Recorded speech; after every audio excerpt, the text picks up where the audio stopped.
Hey guys, Plasmaster here, and welcome to the Roundtable The Sword and the Stone Analysis and Discussion podcast. Today joining me is my good friend AC4E, Hello. and so she's gonna go through this with me and analyze what is wrong and what is good about Roundtable The Sword and the Stone. A bit of backstory before we begin. This is a story I wrote when I was in like sixth grade, and I was just recently looking back on it, and I was like, wow, this is absolute garbage. So I figured, you know what? Like, why don't I go through with like a friend, and we can like analyze what's wrong with it, what is good about it, and all kinds of different things. Because not only did I think that it would be good for other writers to see what not to do and kind of learn from that, but it would also be a lot of fun for me and my friends to do too. So without further ado, let's get right into it. So AC of this book, and we're gonna give our initial impressions and like first thoughts about the story overall. So AC, why don't you go first? What did you think about the story so far, and like what are some repeating issues that you're finding? Uh, well, the first two chapters were okay when it came to pacing, and halfway through the second chapter, the pace just suddenly accelerated, and I was like, "Whoa, what's going on now?" It just Yeah, got way too fast for me to understand, and the action just came out of nowhere. There was like nothing. There's like nothing really building up to the fact that it was going to happen, and all of a sudden there's just things happening. And yeah, oh, that's I one am of the my descendant of this person, and it just came out of nowhere. There was no foreshadowing or anything anything. I mean, there was the sword and the stone, but I thought that was just gonna be like, I thought that was just gonna be something that was gonna be one off or something. It just, uh, yeah uh, that was one of my problems with it too. It was poorly paced, and the exposition was so rushed that like it wasn't like by the second chapter the exposition is basically over, and like usually it takes a few chapters, like the maybe first four chapters of a book to kind of build up the exposition, and I kind of rushed it too quickly. It's because back then I was way too eager to get to the starting action. yeah, it's hard not to rush through your stories to get to the action because that's usually what everybody wants to get to. But it's also very important to build up on when that's going to happen and like have some visual cues as to what's going to happen. Yeah, it's boring, but we have to do it Yeah, so that the exactly. audience You need to keep isn't pushing. confused. Yeah, you definitely have to have some patience with yourself when you're writing a story like this.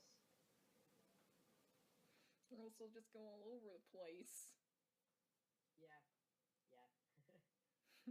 All right, so all right, so now that we have uh, that out of the way, the first impressions, I'm gonna kind of read through the book.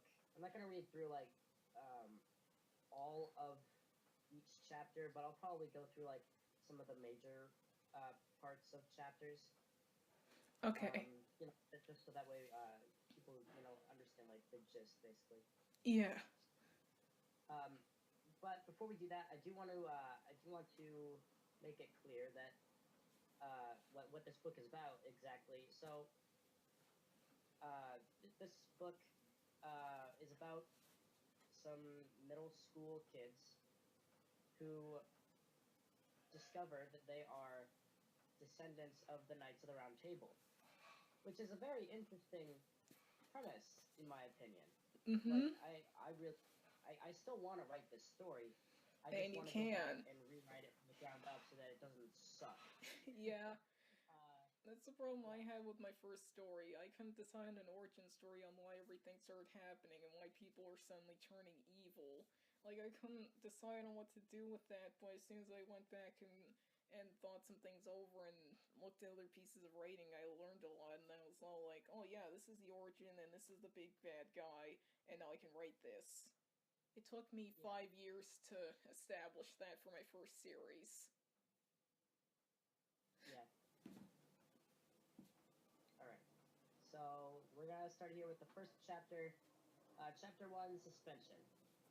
My name is Brandon Bennett. I used to be one of the four kids to sit at the loser table, as the others would call it. Now I'm a sword-swinging, butt-kicking teenager. But because it's supposed to be a secret, I've put it into writing and given it to the only people I knew I could trust it with.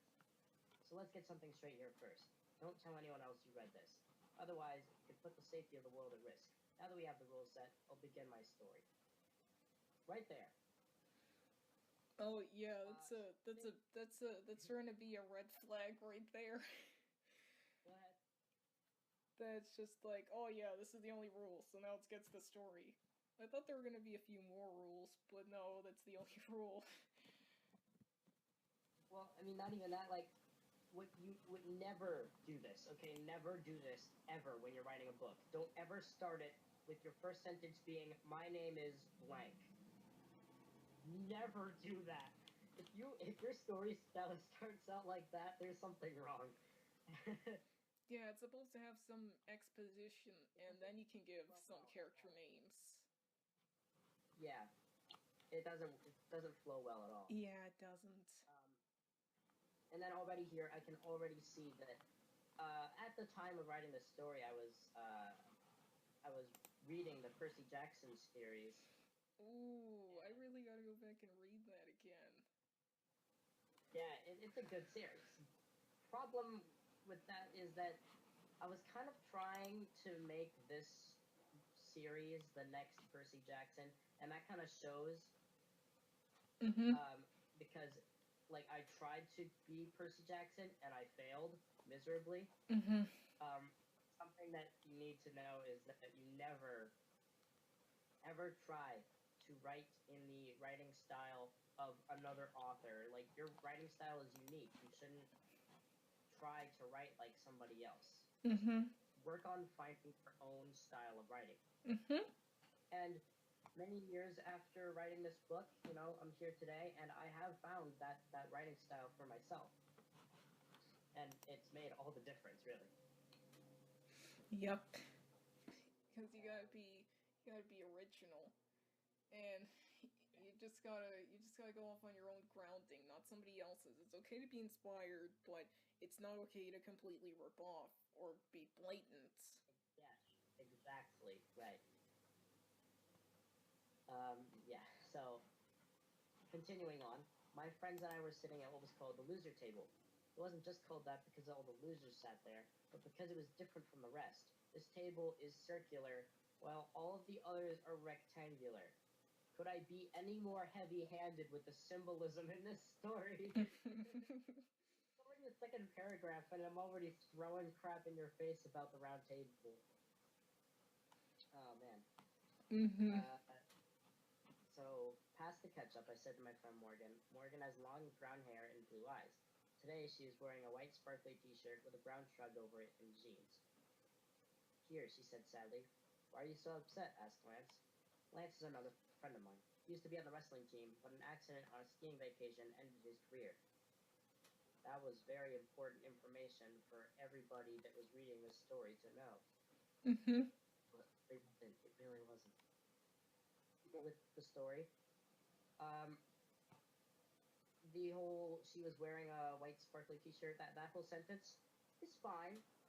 Yeah, Nothing wrong with describing what a character's describing. wearing is fine.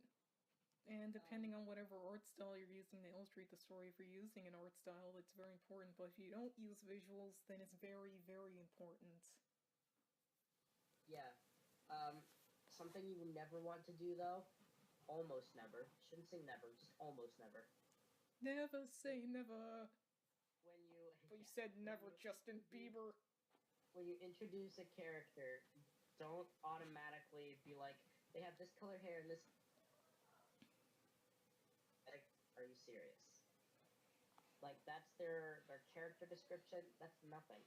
That's a nothing description. Yeah, like throw some personality traits in there, not just Exactly. everything in appearance, because appearance isn't the most important thing. Right. And like I always have like this I don't know if it's a motto, but more of a policy for myself. And I feel like this is a good thing for other writers to practice as well. Is never directly tell the reader uh, what a character's personality is like. Because if you tell the reader, they're not going to believe it as much as they would instead write the story in a way that the character showed the reader for themselves that they were like that, in personality.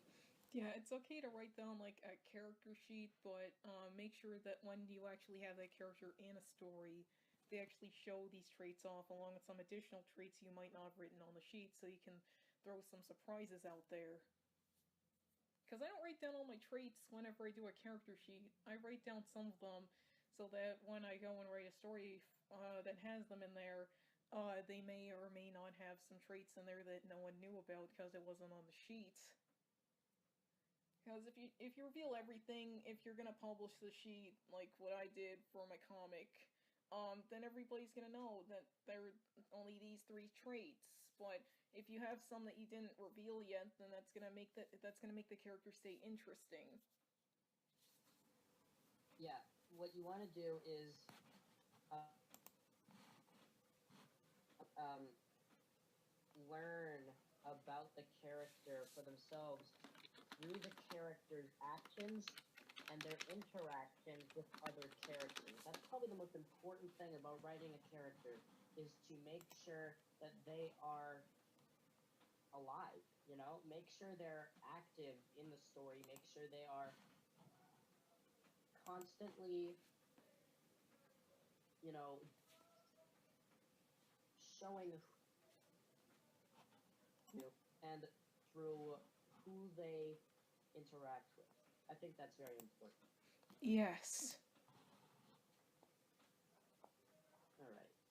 So let me see. I'm gonna skip that part because back then I thought I understood how emotional stuff worked, but I didn't because I was an edgy middle school kid. Crawling in my skin. That's, We should oh dance to man, that one week. That'd be so yeah, actually, funny. that's Okay, so yeah, we're that's basically like the edgy 12-year-olds. yeah. Oh man, guys, stop! You'll get us in trouble. Victoria said. Victoria has blue eyes the color of tropical waters. She has blonde hair that was pulled back in a ponytail. She was wearing a denim jacket over a black t-shirt. Pink Floyd was written on the shirt with a picture of a cash register below it. She was also wearing jeans. The fact she was a tomboy would make you think two things. One, why is she stopping a food fight? And two, why is she sitting at the loser table? And the reason she sits at the loser table is because she knows so much about computers. Problem with that whole paragraph.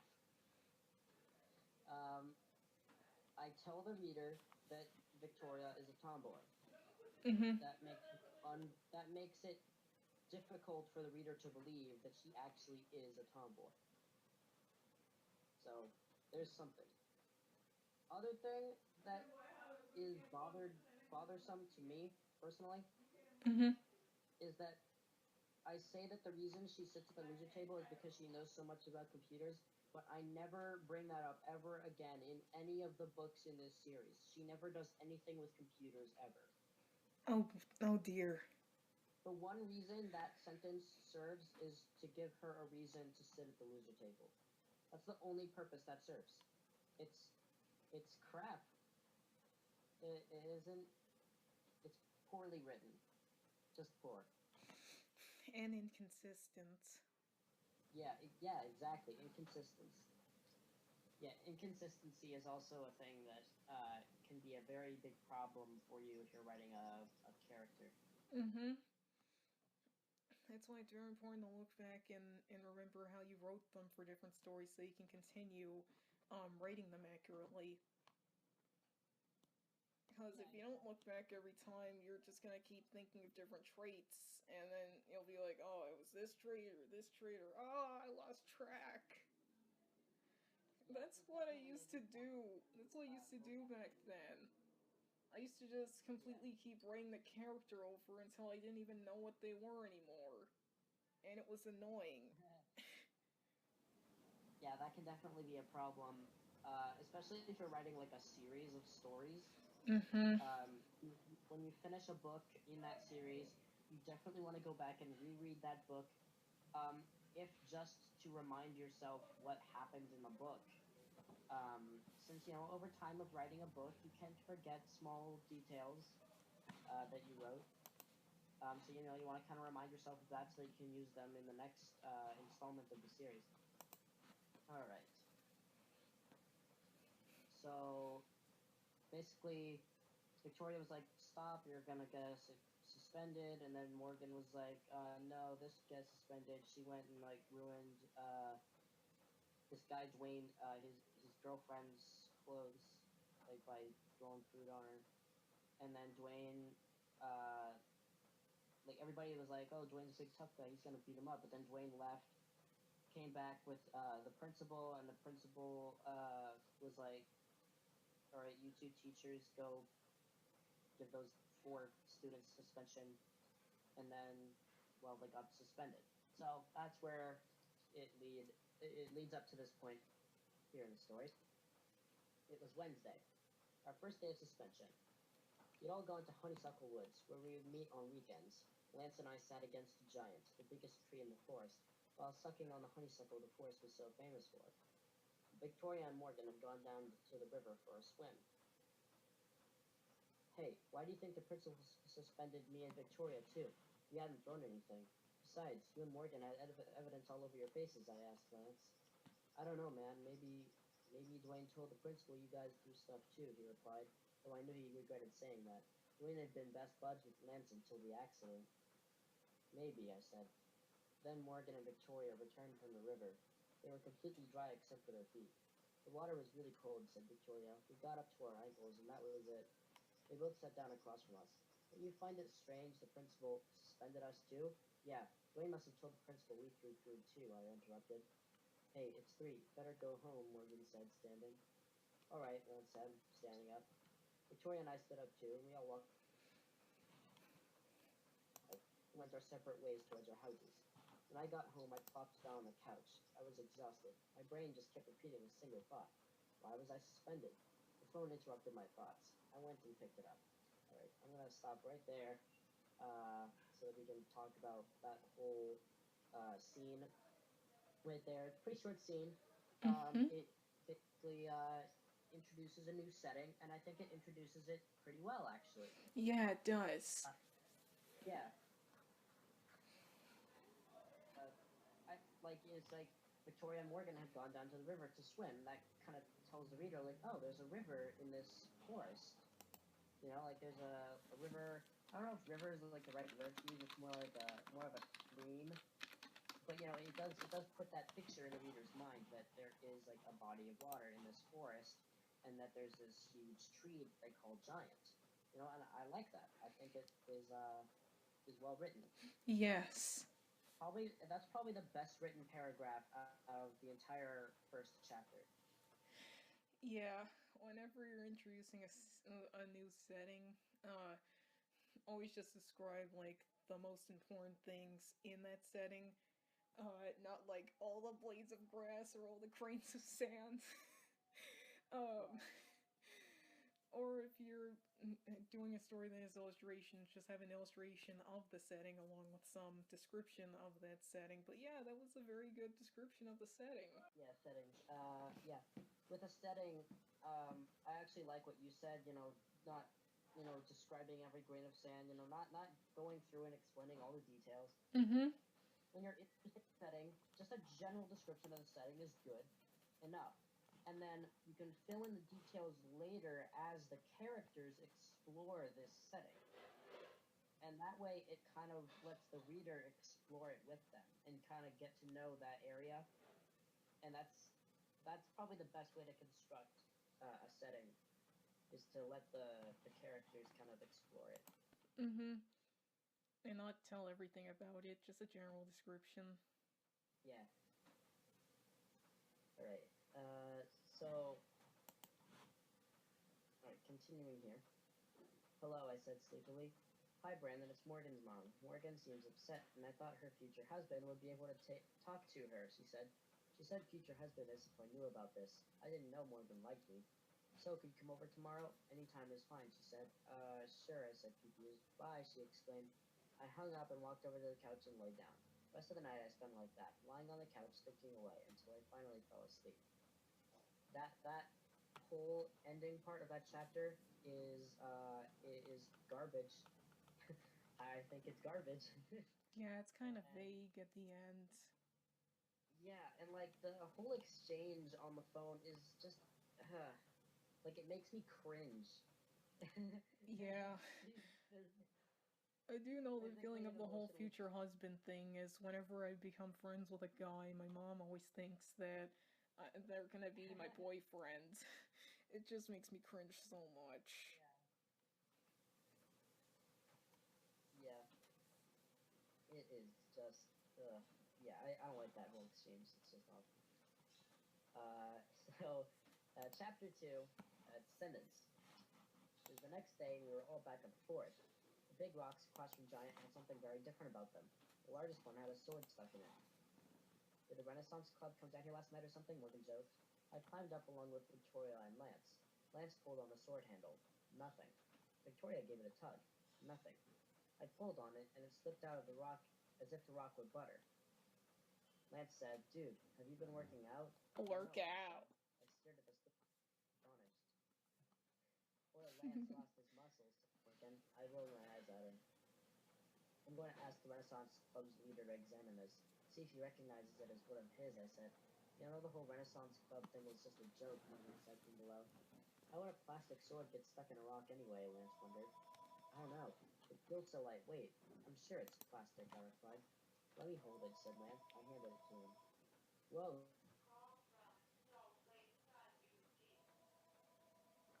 It is, I said, taking the sword. I lifted it easily. See? Stop yanking our chain, man, Lance said. I'm not, I replied. So, heavily dialogue-driven scene. As dialogue-driven scenes go, this wasn't terrible. Um, but the whole thing with the sword just kind of appearing in the rock, like Yeah, it there's just there's no foreshadowing behind it. exactly like it just happens for no reason other than to move the story along, and like that's just kind of it's poor. Mm. It's not good. Nobody wants things appearing out of nowhere, so that just creates plot holes.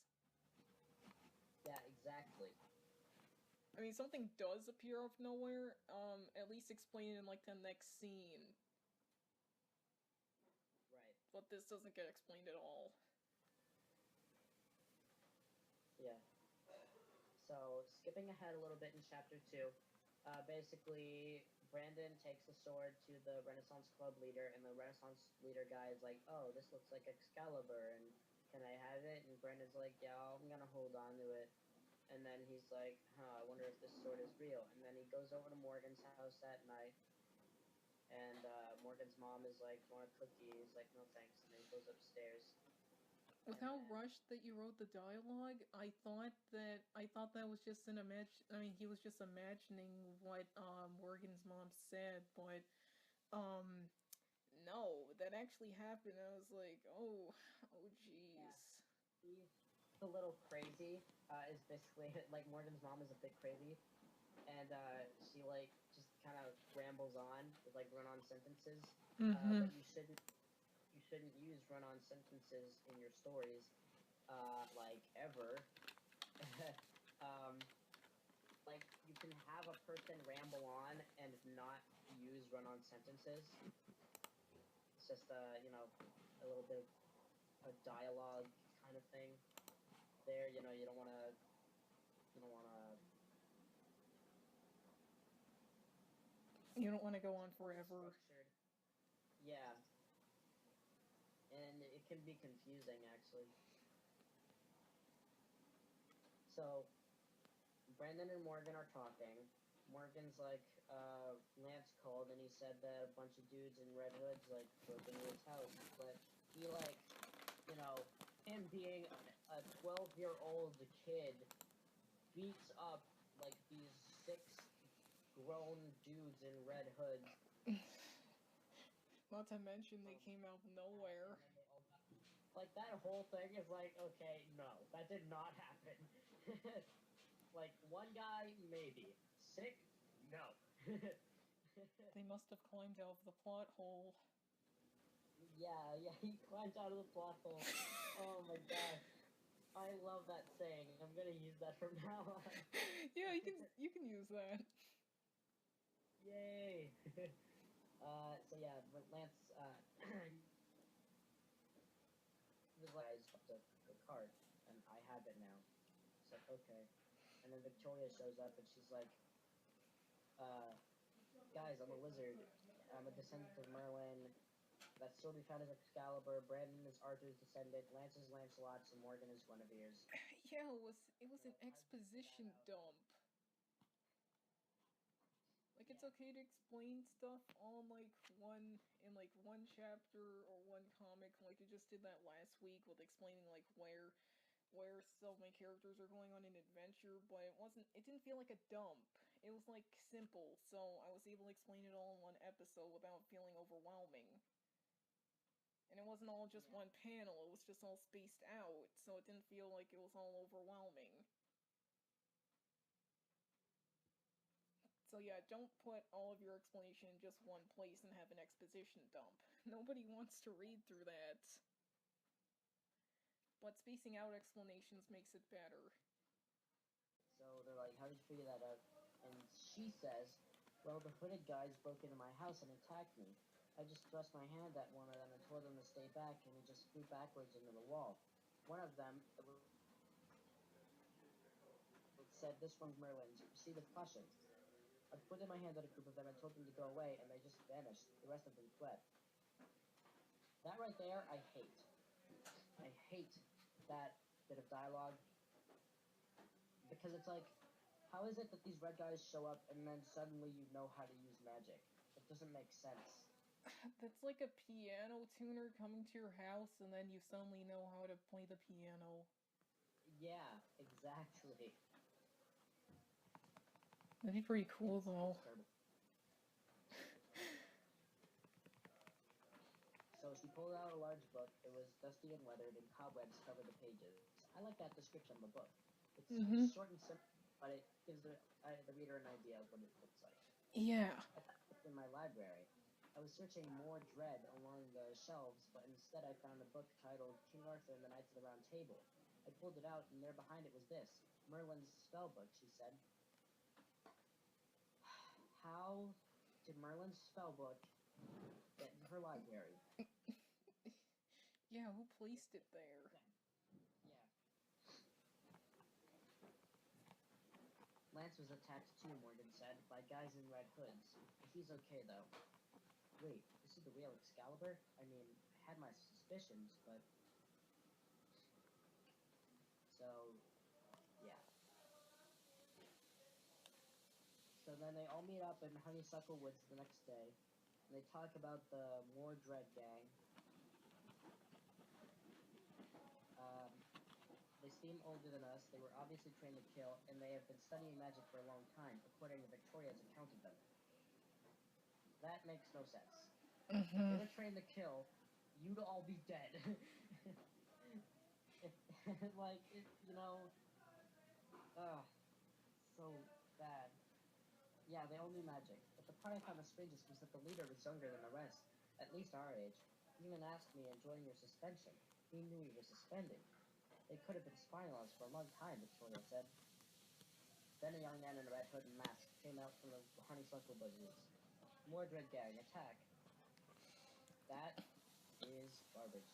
Why would Yeah. he, why If there would was he one be word like, I always enjoy the abused suspension? when I Like, wrote he older just saved the stories, it was day. then. Like, Don't abuse the word then. Give it some space. If you don't give a lot of word spaces, they get very tired out.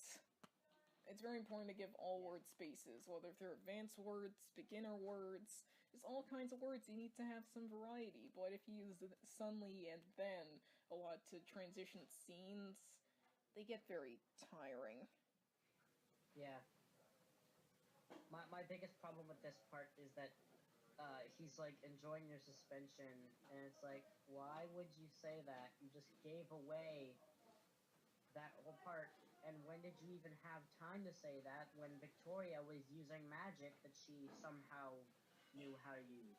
Mm-hmm. It's so poorly structured, and it makes me laugh and cringe at the same time. All right, so we got like our first, and it's probably terrible. I quickly drew my sword as 10 men in red hoods emerged from the bushes. The leader flicked his wrists and red orbs of light and magic glowed in his hands. He threw them at Morgan, but Lance pushed her out of the way just before they hit. I leaped off of Camelot and rammed into one of them. Oh, by the way, Camelot is what they called the rock that they found Excalibur in, for, Oh, people watching it. I was wondering what that was. Actually, did I even cover that in the book? I don't even know if you did. I don't think I did. Huh. I leaped off of Camelot and rammed into one of the men, knocking him off balance. Then I hit him in the chest flat of my blade and he toppled over. I swung around and sliced another guy as he charged him from behind me. Victoria had begun to flip through the pages in the book, looking for a good spell. Morgan was throwing rocks at one guy, while Lance were trying to blast me with scarlet orbs. But I knew exactly what to do. I sidestepped an orb and then sliced the guy who had fired it. I deflected an orb off of my blade and then rolled under another guy's blast. Then I slammed him on the head with the butt of my sword. I knew all the right moves. Carter had been right. The sword grants sword fighting expertise to the wielder. Because isn't that convenient that he doesn't have to do any kind of sword training or preparation at all? Yeah, that's pretty broken. It's yeah. Exact words to describe that. It's very much pulled out of my assish. That's a new term. It's a new term for plot. Yeah, with yes. plot, never want to write a plot that is pulled out of my assish. Because the reader will always know. Oh man. Yeah, we should just think things through and just think of like how the characters overcomes their problem with their weapon. I mean, depending on whatever weapon they're using, they could get it automatically, but some people are really interested in looking at people struggling to use their weapons and then like learning how to use it skillfully at one point. But automatically seems kind of dull. It does. It really does. So the fight continues, and is discovered to be the leader of this troop of more Dread Gang members. And Dwayne shoots a magic orb at a bird, and the bird, for some reason, turns into a dragon. I mean, not dragon. A griffin. Yeah, half eagle, half lion. You said half hawk, half lion in this story, and I was like, wait a minute, isn't a griffin half eagle, half lion? I was so confused. I actually asked my friend Brendan earlier, and he said it could be a mixture between any bird and any kind of lion. So, I guess you weren't wrong there. I actually didn't know that. I didn't know that either. Yeah, I guess when I was in 6th grade, I just thought, like, I don't know, eagles and hawks are the same thing or something stupid like that. Well, a lot of people do get that mixed up sometimes, considering that a lot of people put hawk sound effects with eagles. Yeah. That really annoys me. because they do not make the same noises. Eagles actually make, like, small chirpy noises, and they're really adorable and not intimidating. Yeah. Let's see.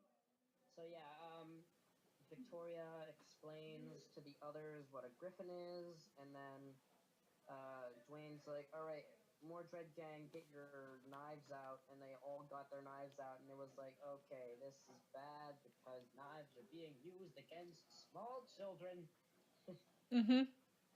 uh, Middle school age children, but you know, Mm-hmm. it's kind of, I don't know. But then Victoria did something I'm certain no sane wizard would do. She climbed up on the griffin, removed her leather jacket, and slipped it into the griffin's mouth. While she held the jacket sleeves like reins. "All right, Pepperoni, let's go," she said calmly. She yanked back on the reins, and the griffin reared back and then surged forward on all fours. It slammed into half of them with its front legs, while smacking another five with its tail. "Mordred gang, fall back," Dwayne ordered. All of the members of the gang fled the scene, except for one of the griffin. I turned to Victoria. "Pepperoni, where did that come from?" She said, as if there were nothing wrong with naming a griffin. "I'm going to keep him as a pet," he added. "Won't your parents find it strange if they wake up and look out their window, and the first thing they see is an eagle-lion mutant flying around their backyard?" Lance mentioned. "There's lots of trees back there. Maybe I can train him to stay hidden there," she said hopefully. "Good luck with that," I said. The griffin burped in agreement. "I know what to feed griffins. I read it here," she said, holding up the book. "Yeah, really big worms. I really beat up from the fight. He was completely sweating. His black hair was a mess. His shirt had tears in it here and there, and his face was red from the red lips that had gotten a bit too close to his face. "Well, man, are you okay?" I asked him. "Yeah, I'll be fine," he said. Um, so, right there, I don't like the name for the griffin. Uh, like, that's just a small personal thing. Even back then, I didn't like the name Pepperoni, but, like, it was just what I thought of, and I was like, okay, I guess I'll roll with it. Yeah, it's just one red spot. Unless if you want a pepperoni pizza, just one pepperoni on it. I don't know. Yeah. And, like, the pepperoni is, like, in the very center of the pizza. Oh So when you gosh. slice, it only has, like, a very tiny sliver of pepperoni on it. Oh. And it's, like, right on the tip, so after you take the first bite, there's, like, no more pepperoni. Oh, man, that'd be the worst pepperoni That'd be pizza the ever. worst ever. Oh, man. And I love pepperoni pizza. Me So good. too. Yeah. But back to the story. Yeah. So Lance is like all beat up from the fight. So Brandon takes him home,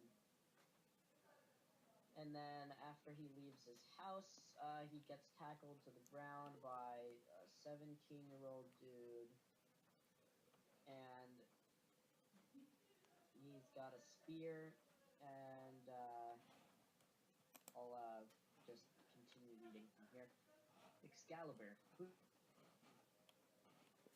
A bit stuck in the rock. "My friend and I are descendants of Arthur, Lancelot, Guinevere, and Merlin," I told him.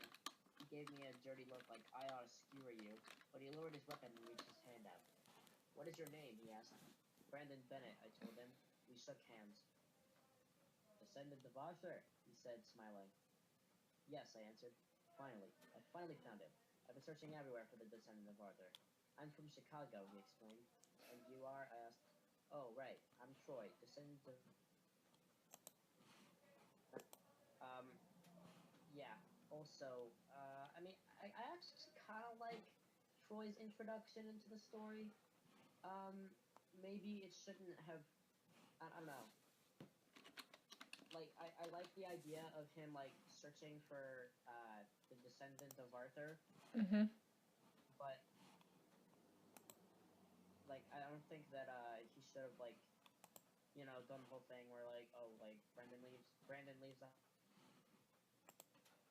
And he's like, "Oh, sorry, I didn't realize you were Arthur's descendant." I don't know. It's like... yeah. So... Chapter 4, Troy. I do want to... I'm not going to read the first paragraph. Um, I just wanna. I just want to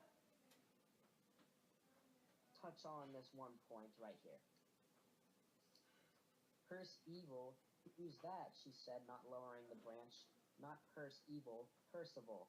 A knight of the Round Table, back in the days of Camelot, he said calmly. He grabbed the end of the stick and twisted it until Morgan lost her grip on it. Right there. Right there. I do not like that. One bit. That whole exchange,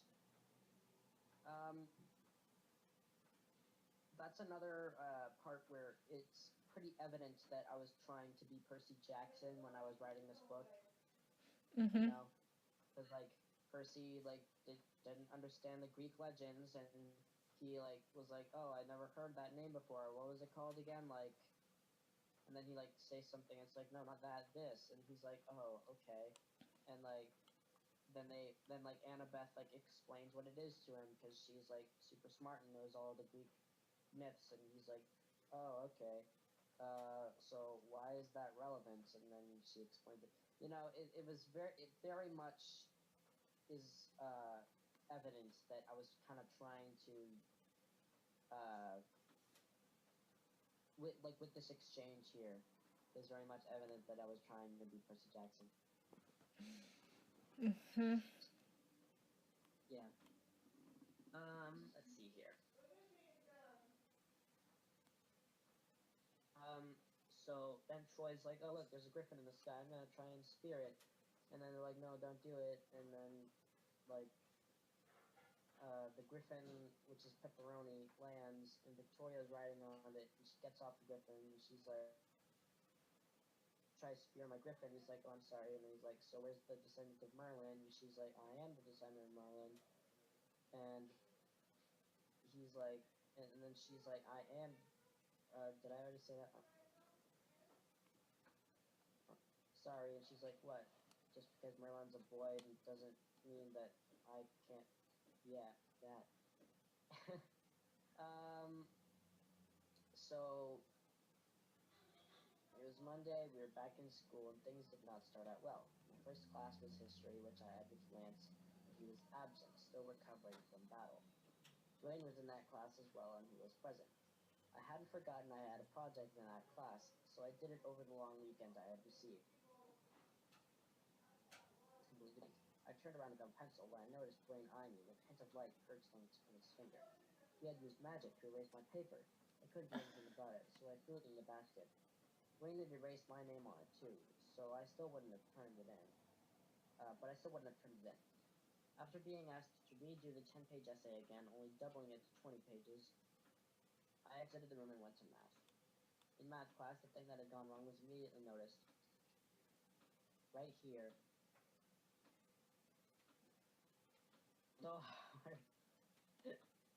Like, I'm about to cringe so badly that, like, my body will implode on itself. And it'll just become, like, just a speck of nothing. On the... In shock. Missed as a stupid, incompetent teacher, courtesy of Brandon Bennett. Now, you may already know this, but just so we're clear, I did not write that. Glenn had been the first one in the room. I tried to erase it, but every time I erased a letter, it reappeared in the same spot. Glenn had put a spell on it. Great. No. This is so terrible. It is terrible. Why? So awful. Oh, boy.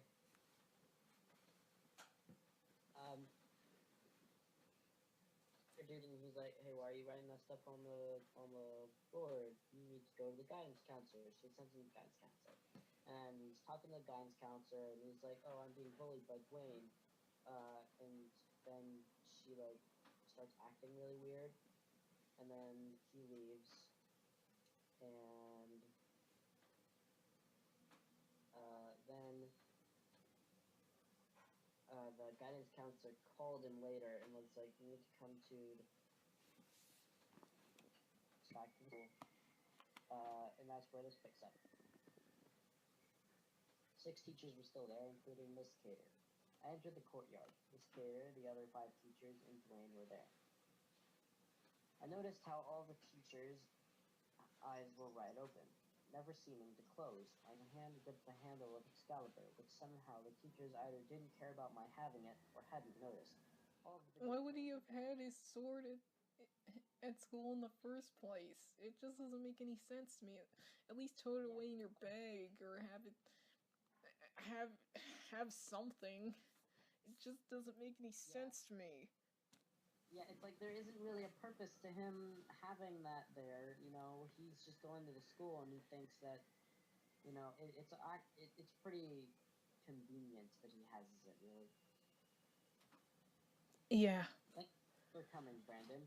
Miss Cater thought it would be best if we met to solve our little bullying problem you mentioned. Said, Dwight touched the chair. I drew Excalibur. Ooh, Brandon, no weapons in school, he said, drawing his knives. Teachers, disarm him, he commanded. The teachers, still not blinking, turned and walked towards me. You hypnotized them into suspending me and my friend, I said. That's correct, he replied. My math teacher, Mr. Jordan, swung his fist at me. I quickly ducked and swung at his leg, giving him a good-sized cut. No, Dwayne yelled. Then I realized what I had just done. I harmed the teacher. They may have been hypnotized. I examined the cut, but it wasn't bleeding. It was steaming. Steam was actually coming from the cut. Mr. Jordan then collapsed and fell asleep. What had happened, I asked myself. The hypnotic spell's essence is leaving her body, said Victoria, running in. Morgan was with her. Right there. That whole steam instead of blood thing. Yeah, another convenient thing. You know, isn't it convenient that he didn't actually hurt the teacher? Oh, and isn't it convenient that a physical thing can remove a special thing? It just doesn't make any sense. Exactly. Also, isn't it convenient that Victoria and Morgan just happened to show up? They're just like, oh, hey, we're here. No explanation whatsoever, we're just here. We weren't in the seed, we're just here now. Yep. Yeah, so then Victoria and Morgan show up and they continue to help out. By the way, Morgan now has a bow and arrow. She's like practicing archery, which makes no sense because how can you learn? Like prior to the events of this story, she never used a bow and arrow ever. She just started training like that day, but then she's like an amazing shot all of a sudden, and it makes no sense. Oh man. So then, so then Dwayne breaks up with his girlfriend Tara, and then Tara comes to school, and she's like, I found somebody else, and then she's like, and then her friend Jenna was like, oh, that's great, and then Troy shows up to the woods, and he's like, hey guys, sorry I'm late, I was hanging out with my girlfriend, another girlfriend, he's like, yeah, her name is Tara, and it's like, okay, this, like, makes no sense, but then Victoria shows up, and she's like, guys, there are, like, a bunch of more Dread Gang members over the hill, and there's a camp there, and they've, captured 4 people, and 2 of them are Brandon's parents, one of them is Lance's mom, and the other one is Tara. And it's like, oh, this is stupid. Oh, man. So, Chapter 5, Camp Troubles. Okay, so this is like another, like, battle scene-oriented, chapter. Like, honestly, a lot of the chapters in this book have, like, battle scenes in them, and that's because, like, when I was in middle school, I was like, oh, yeah, like, violence is so cool. And I, like, tried to cram as many battle scenes into the book as I could. The reason that why it was so poorly paced is because I wanted to get to the action too quickly. I wanted to get to the next fight scene so quickly that I would skip a lot of the stuff in between, a lot of the important stuff in between, because fight scenes, while they're exciting and the reader can, you know, enjoy them a lot, they don't develop characters much at all, if at all. You know, like they are fight scenes. That's not what they're for. They're not for uh, developing character. They're for excitement. Um, and obviously they can be part of the plot as well. But Yeah. you know, yeah. Yeah, as we said And that's earlier, the just don't problem. rush to the fight scene. Yeah, and that's a problem that continues throughout this series of books that this series of garbage I wrote. Oh boy. Um, so there's like another griffin at this camp. Victoria tames it. Everybody shows up and fights. Morgan shoots like 10 gang members with arrows, which again makes no sense. Uh, and then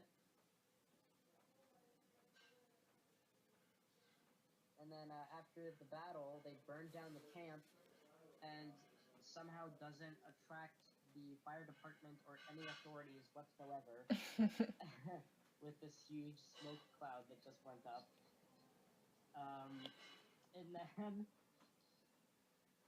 And then they're like, all right, let's all go home. And Troy's like, what home? And he's like, oh yeah, he's from Chicago. He doesn't have a home around here.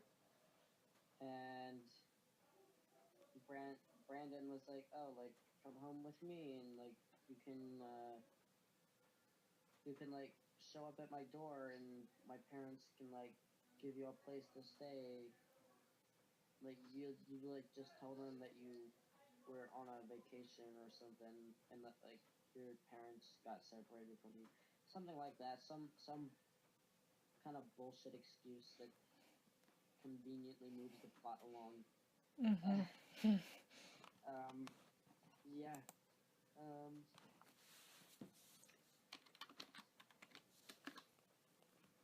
yeah. This is terrible. Uh,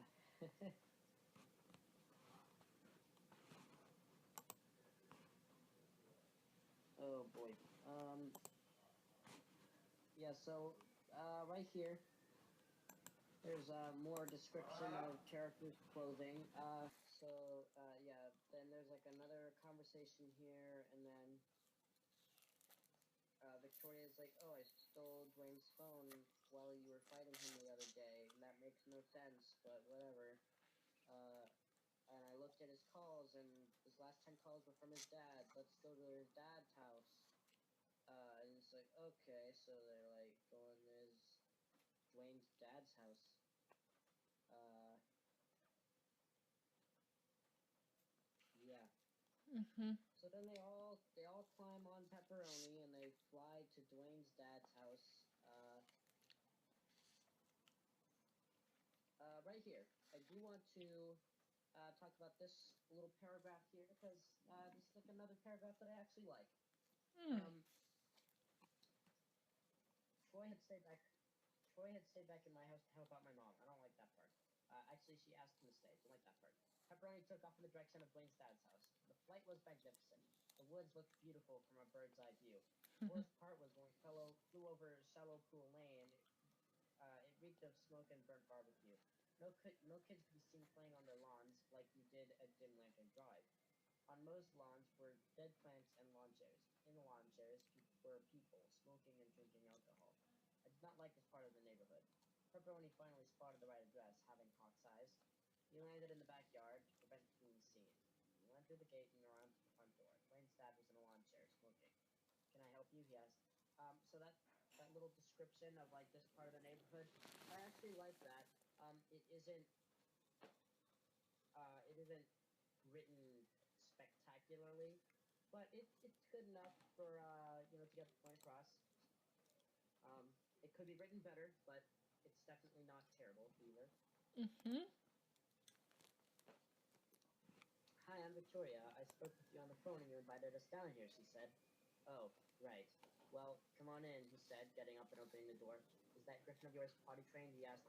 He probably saw us flying in. I trained him well. Not to worry, Victoria replied. Good. Would you like a drink, son? He asked me. I figured all he had in his refrigerator was alcohol, so I politely rejected his offer. We went over to the table and sat down. I'm sorry, sir, but do you know about griffins? Victoria asked. Griffins, dragons, mermaids, anything mythical, really, he said. I learned all about them when my son started that gang.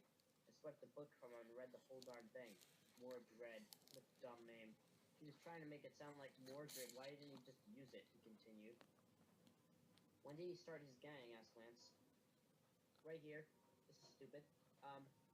It actually clashes with something in the later books. It makes it so that Dwayne starts the Mordred gang, but like that isn't really how it happens later on. Like later on, it's discovered that there were like other leaders of the Mordred gang before Dwayne was in it. Like I don't know, maybe he like started like this part of the Mordred gang, like in this part of the country or world or whatever. I don't know. Either way, it's it's awful. Mr. Freeman, which is Dwayne's dad, he's like, oh, like, Dwayne lives in a mansion, like, 90 miles from here, all by himself, without paying any bills or anything like that. It makes no sense. So then, they're like, oh, no, like, Pepperoni, the Griffin, is in trouble. We need to go out and help him. So they run out the back door. Mr. Freeman is like, what the heck is Pepperoni? And so then there's like a fight scene in the backyard of Mr. Freeman's house. And she's Excalibur and stabs the closest one. Morgan, not having her bow with her, picked up a frying pan that was resting on the grill and ran into battle. Lance kept gang members away from Victoria while she tried to untie Pepperoni. One of the members shot Lance with an orange orb, though, and I had to take his position. Wait, orange orb? Then I noticed Lance hadn't been hurt by the orb, but the orb had instead unraveled and wrapped around him. He was stuck on the ground. So was Morgan. I deflected one orb off of Excalibur and bounced it back, and coiled around a gang member instead. That was all the gang needed. I was too distracted with that orb and managed to get hit with another. Victoria was all that was left, and she hadn't made any progress with the ropes. Another gang member grabbed her and blasted her with an orange orb. We were all stuck. No one could help us, I thought. My thoughts were interrupted by the loud sound of a gunshot. A member crumpled to the ground, wounded by a bullet. Leave those kids alone, said Mr. Freeman, reloading his pistol. More terrible fight scenes. I'm probably gonna skip a lot of the fight scenes from here on out, It's which fine. is a good chunk of a book. Mostly because we've already kind of touched on that, you know. If a fight scene like is major or has something important that happens in it, I will go into greater detail on it. But for right now, we're just gonna leave it. So Mr. Freeman comes back and helps them to escape gang members. Gang members are like, let's get out of here. They run away. And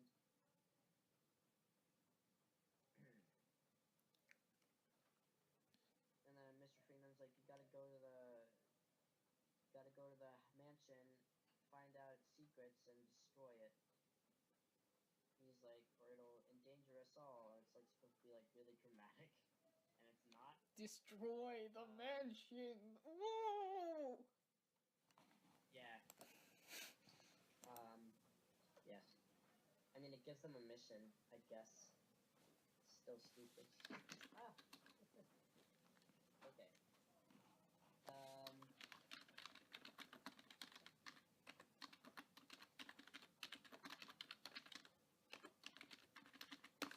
Let's see here. So, they're flying. They pick up Troy, and then they're flying back. They're gonna fly to the mansion, but then some more Dread Gang members are like, oh, there's a griffin, let's shoot it. So they shot it. They shot Pepperoni. They land. Victoria is like, oh no, my griffin's hurt. Like, we gotta have somebody stay here and take care of him while the rest of us walk to the the mansion. And Troy's like, I'll do it. And they're like, okay. And then they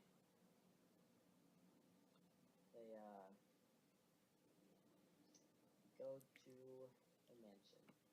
They start their journey.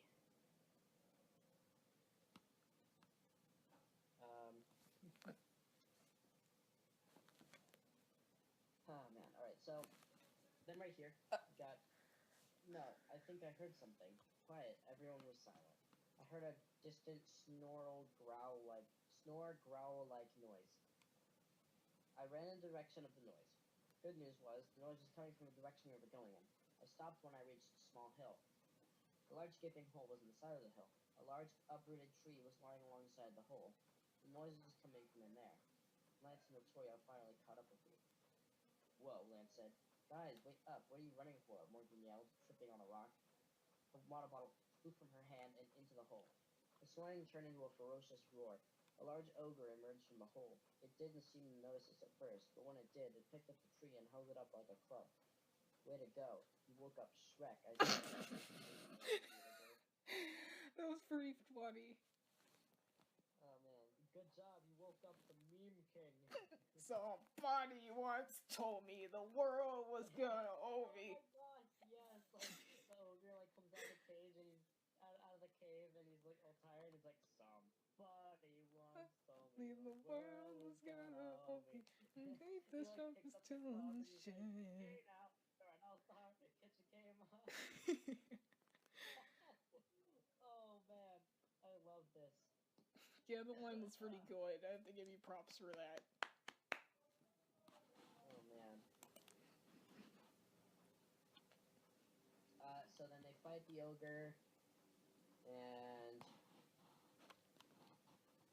they find out it's a baby ogre, and that he thinks that he's just playing with toys or something. I don't know. But like they kill the ogre, and then they loot his cave. You know, get food and supplies and all that because they didn't think to do all of that before they left on their trip to the mansion, which is up on like a mountain somewhere. And then they come out of the cave and they find a sign, and it says, "Well done. You'll need an item at the top of the abandoned army fort to the east. Good luck." And it's like, oh look, there's just a sign that appeared out of nowhere and is completely convenient to move the plot along to where they need to go. That's a lot of this book. A lot of this book is just kind of moving the plot along, and it's terrible. It is absolutely terrible.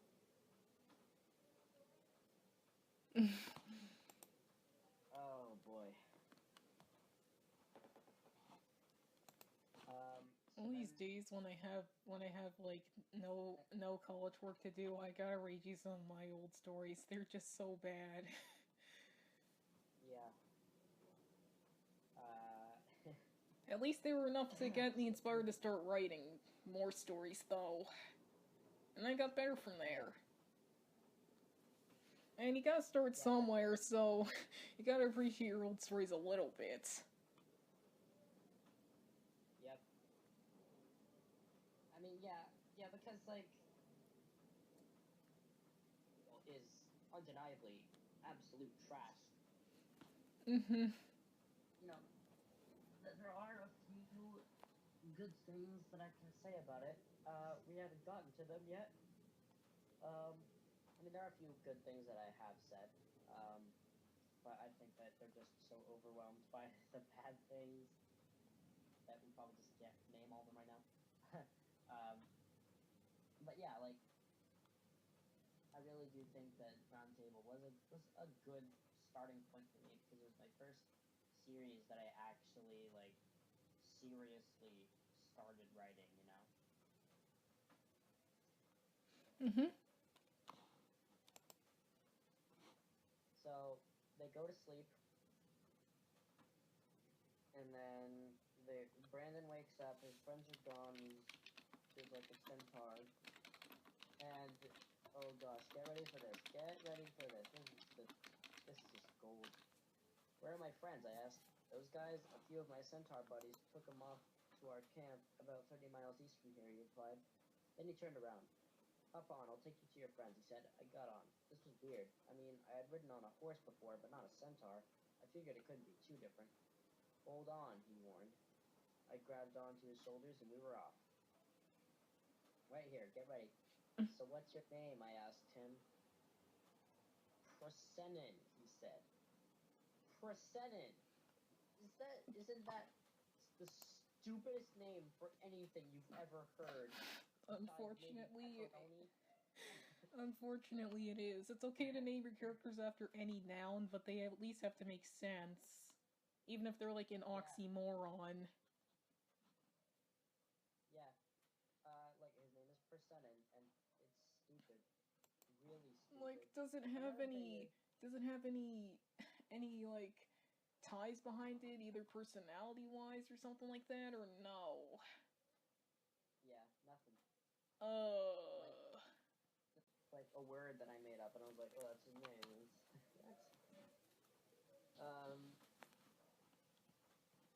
Yeah, and then, like, this is actually another, point of evidence that I was trying to be Percy Jackson, because guess what? Centaurs are nowhere in Arthurian legend. They are Greek creatures, and guess what? Book series had centaurs in them. Yeah, that's right, Percy Jackson. Yeah. It's like, seriously, I couldn't think of anything original. Percy Jackson checklist.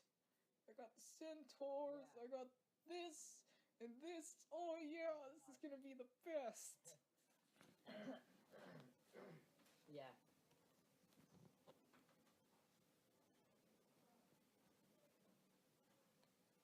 Let's see here. The centaur camp was beautiful. Large maple trees grew all around.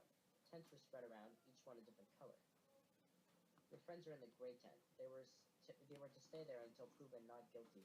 You know, grown-up centaur stuff, he said. Wait, not guilty of what? I asked.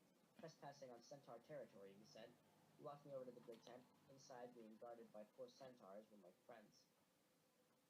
I unsheathed Excalibur. I let them go, I said. The 4 centaurs... There's Excalibur, one said. Whoa, didn't see that coming.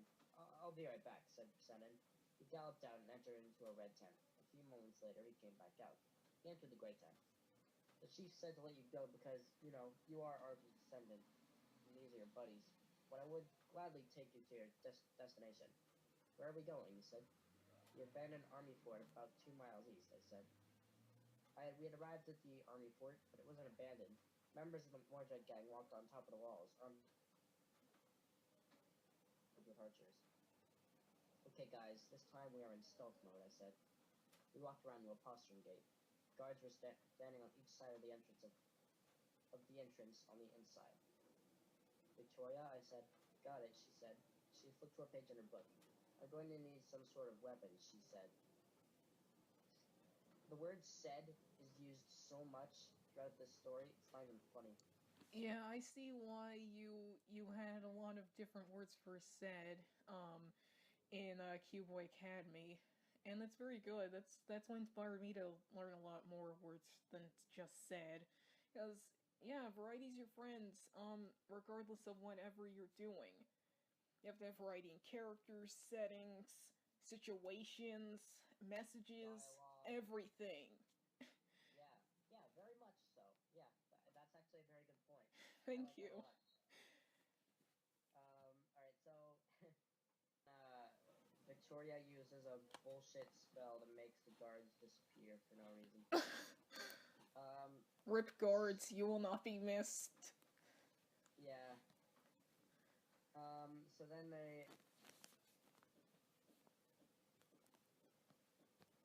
run into some Mordred gang centaurs, and they're like, all right, let's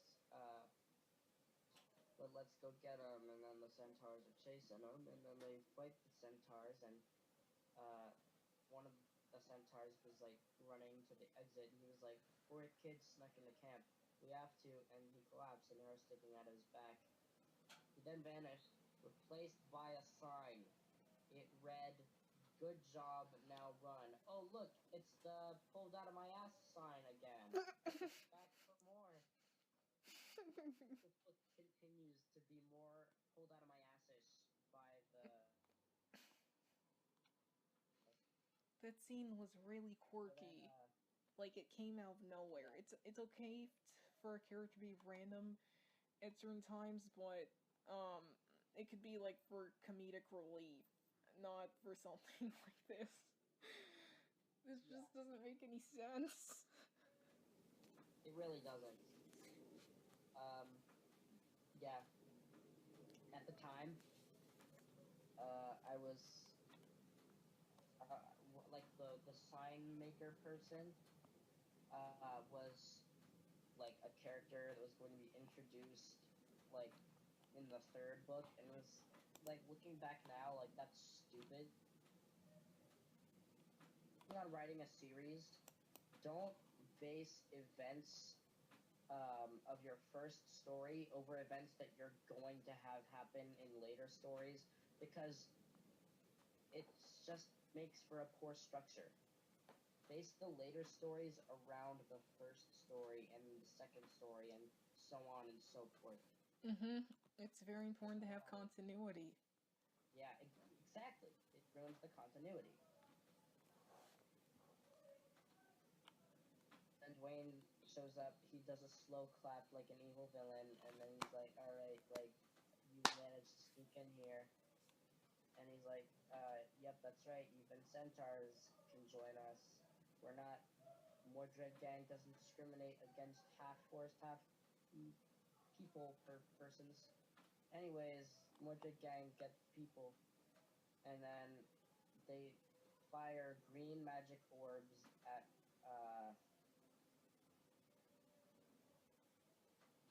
the descendants of the Round Table and all that.